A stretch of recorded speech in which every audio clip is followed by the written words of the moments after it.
Добар ден на сите, почитувани медиуми, ви благодарам што сте тука денес со нас.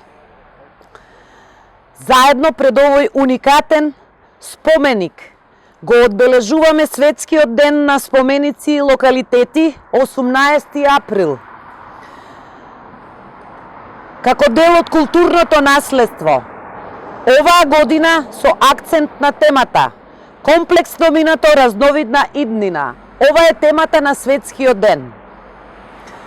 Сочествувањето на овој ден, ние му оддаваме почит на нашето огромно и скапоцено културно добро, но не само за да се подсетиме дека го имаме во изобилство, туку и да не подсети дека мораме да го сочуваме и покрај сите предизвици.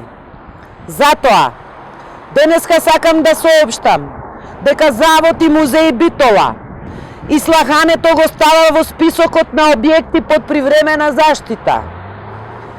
Дефинирањето на режимот на негова заштита ќе зависи од ревалоризацијата на објектот која е во тек.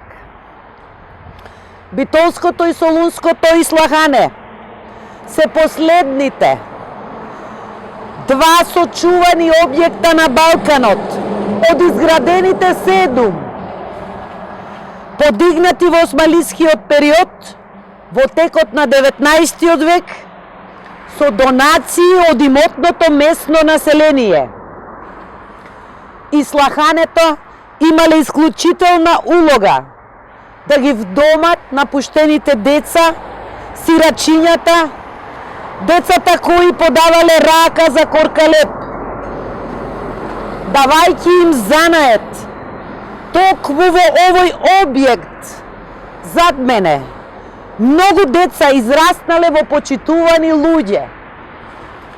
За жал, војните, времето и негрижата се отсликани и на овој објект и Слахане, што во буквален превод од турски значи добро место, и Слахане значи добро место.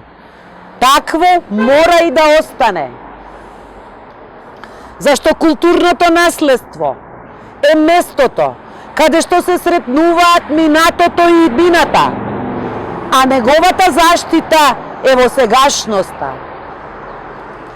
За владата и за Министерството за култура, заштитата на културното наследство е аманет од предците и мисија за грижа на културните идентитети на сите граѓани и на културната меморија на сите нас.